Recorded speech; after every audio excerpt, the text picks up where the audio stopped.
Now question number 5। तो भाई हमें ना सबसे पहले ये चेक करना है कि क्या ये गिवन फ्रैक्शन प्रॉपर है कि नहीं। देखिए यहाँ पर ना न्यूमरेटर में वेरिएबल x की हाईएस्ट पावर है 2 और इससे नीचे चले जाएं तो पावर है 1 और इससे भी अगर नीचे जाएं तो x की पावर है हमारे पास 0।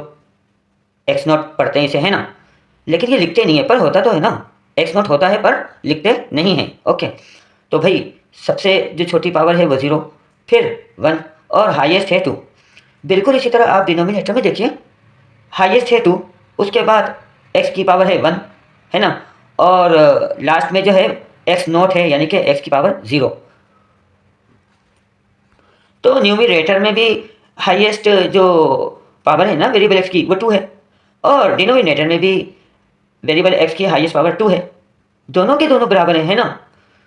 तो अगर डिनोमिनेटर की हाईएस्ट पावर ग्रेटर होती ना, बड़ी होती इससे, न्यूमरेटर के वेरिएबल की हाईएस्ट पावर से, तब हम कहते हैं कि भाई प्रॉपर फ्रैक्शन है। अब तो ये प्रॉपर फ्रैक्शन नहीं है। तो प्रॉपर फ्रैक्शन बनाने के लिए हमें न्यूमरेटर को डिवाइड करना पड़ेगा, ठीक है। तो आइए डिवाइड करते हैं न्यूमरेटर को डिनोमिनेटर से, ये बन जाएगा डिवाइज़र। ओके,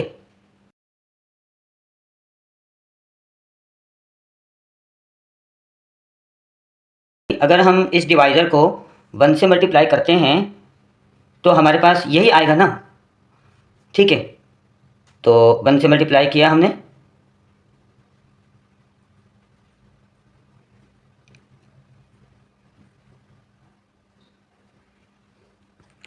अब हम करेंगे माइनस, है ना, तो इसकी साइन है प्लस। सब्ट्रैक्ट करने के लिए हम साइंस कर देते हैं डिनोमिनेटर की चेंज, है ना।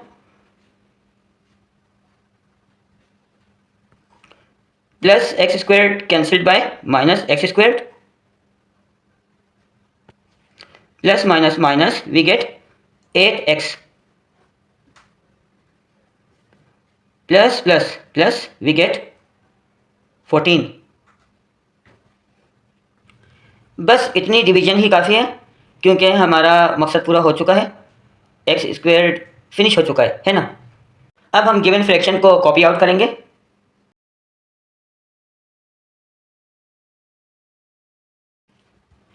इक्वल्स, होल नंबर है हमारे पास 1, यहाँ हमने प्लस का साइन लगाना है। ये है हमारा न्यूमरेटर और ये है हमारा डिनोमिनेटर। तो हमने एंटी क्लॉकवाइज घुमा दिया तीनों को। अब हम होल नंबर को ड्रॉप कर देंगे और फ्रैक्शनल पार्ट को कॉपी करेंगे यहाँ पर।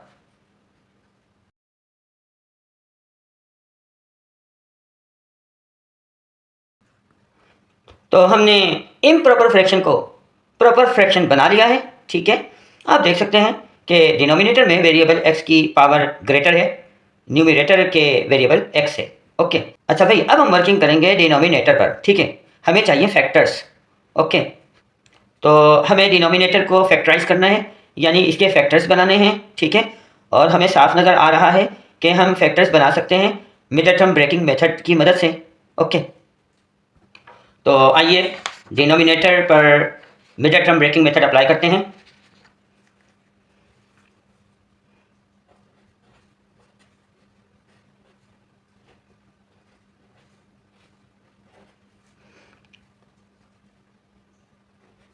एक्स स्क्वायर्ड प्लस, इन दोनों को आपने ऐसे कैसे कॉपी करना है और यहाँ से -6 पिक कर लें सिर्फ, ठीक है। 6 को मल्टीप्लाई करेंगे फर्स्ट टर्म के कोएफिशिएंट से, तो फर्स्ट टर्म का कोएफिशिएंट है 1, 6 1 जार 6। अब 6 के फैक्टर्स बनाने, 3 2 जार 6, तो फैक्टर्स है हमारे पास 3 और 2। तो भाई बड़े फैक्टर को पहले लिखते हैं यानी कि 3x पहले आएगा, ओके, और 2x बाद में आएगा। अब सवाल है कि यहाँ पर साइन कौन सी आएगी, तो भाई हमें इसे कंसीडर करना है, ठीक है। तो अगर हम यहाँ पर माइनस रखते हैं, प्लस माइनस माइनस मैचिंग हो रही है ना, तो इट मीन्स कि हमें हर सूरत यहाँ माइनस ही रखना है। अब हम करेंगे पेयरिंग, ठीक है। तो इन दोनों में कॉमन है हमारे पास x, यहाँ x बचा, प्लस यहाँ 3 बचा, ओके, और यहाँ पर कॉमन है हमारे पास -2, क्योंकि 2 के टेबल में 2 भी आता है और 6 भी आता है। माइनस प्लस माइनस, 2 1 जा 2, एक्स बचा, माइनस प्लस माइनस, 2 3 जार 6। ये देखिए x प्लस 3 कॉमन है, तो भाई इसे एक दफ़ा लिखेंगे, ठीक है। और x माइनस 2, इन्हें भी हम ब्रैकेट्स में लिखेंगे। तो ये हैं भाई फैक्टर्स हमारे, ठीक है। आइए अब मैं आपको बताऊं कि हम किस तरह से लिखेंगे। इसे एज इट इज़ कॉपी करेंगे।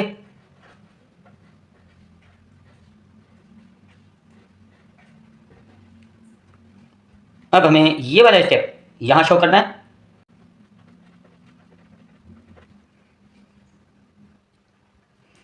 इक्वल्स,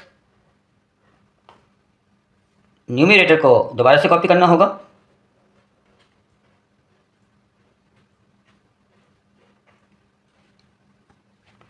अब इस स्टेप को यहाँ लिखेंगे।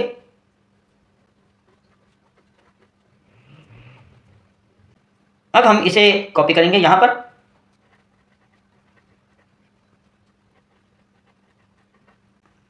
अब इसे कॉपी करेंगे।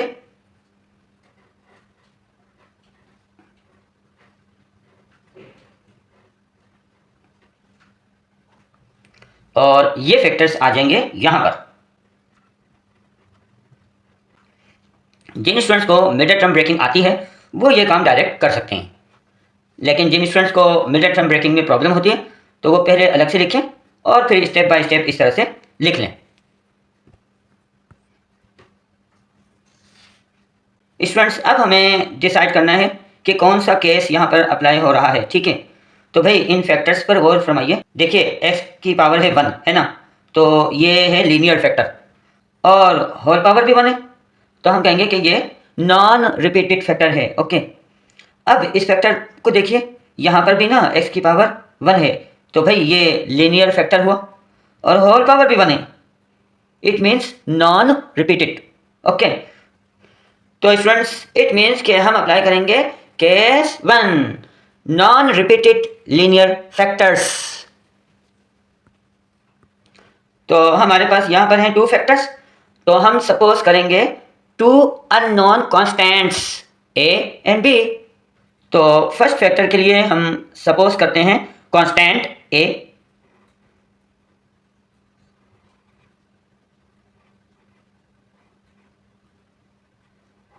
और सेकंड फैक्टर के लिए हम सपोज करते हैं अननोन कांस्टेंट b।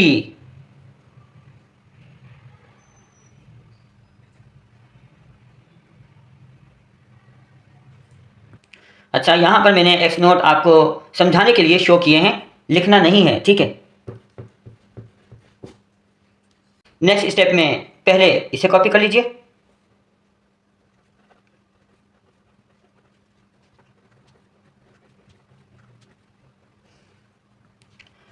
अब हमें चाहिए डिनोमिनेटर का एलसीएम, ठीक है।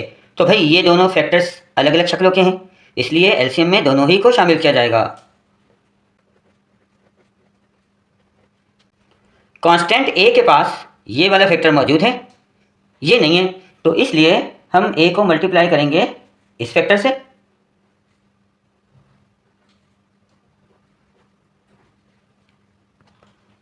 कांस्टेंट b के पास ये वाला फैक्टर मौजूद है, ये नहीं है, तो इसलिए हम b को मल्टीप्लाई करेंगे इस फैक्टर से।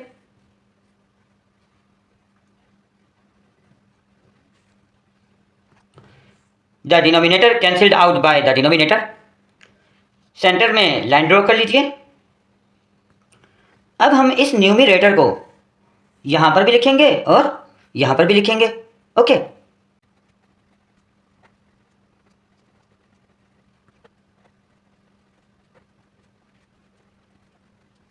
तो स्टूडेंट्स पहले हम कांस्टेंट a की वैल्यू फाइंड करेंगे, ठीक है।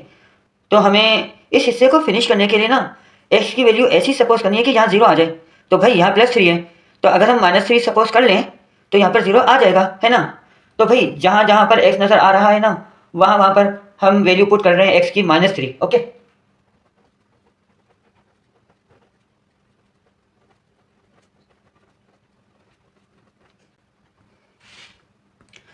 आइए सिंप्लीफाई करते हैं। Plus minus minus 8 3 jar 24 plus 14 constant a to be multiplied by minus minus plus, we get minus 5 plus b minus plus minus, we get 0.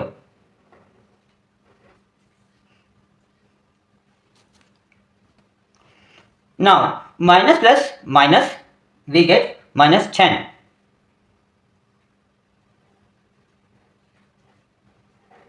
Equals a को minus 5 से multiply करते हैं तो वी गेट माइनस 5 a। इसकी कहानी तो हो गई finish. Okay, minus cancelled by minus, sides change करते हैं।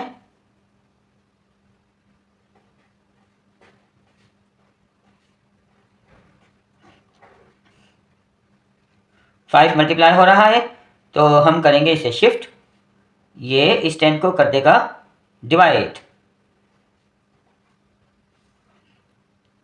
So we have got the value of the constant a is 2। Students अब हम कांस्टेंट b की वैल्यू फाइंड करने के लिए वर्किंग करेंगे। ठीक है, तो हमें इस हिस्से को करना है फिनिश। तो भाई अगर हम x की वैल्यू +2 सपोज कर लें तो यहाँ आ जाएगा 0 और हमारा काम हो जाएगा। ओके, तो आइए जहाँ जहाँ पर x नज़र आ रहा है ना वहाँ पर +2 पुट कर दीजिए।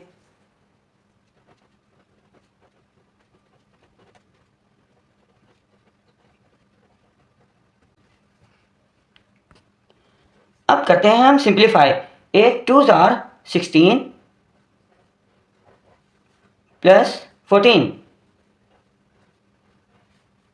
Equals a plus minus minus, we get 0 plus b plus plus plus, we get 5। Now 16 plus 14 equals 30 equals, यहाँ आ जाता है 0 तो 0 लिखने की ज़रूरत नहीं। ओके, b को 5 से मल्टीप्लाई करते हैं तो वी गेट 5b। अब हम साइड्स चेंज करेंगे।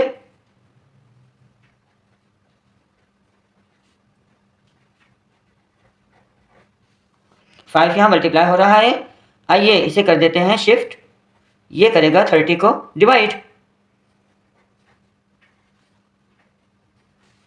So we have got the value of the constant b is 6। Students ये है हमारी इक्वेशन 1। ठीक है, तो स्टूडेंट्स इस इक्वेशन को ना आप एज इट इज नीचे कॉपी कर लीजिए।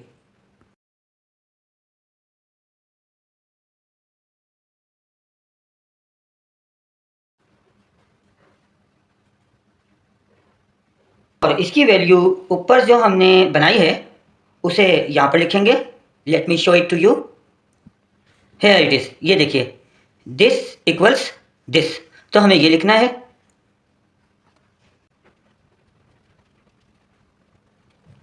नाउ द लास्ट स्टेप, और इस स्टेप में हम वैल्यूज पुट कर देंगे। 1 प्लस a की वैल्यू है हमारे पास 2, x प्लस 3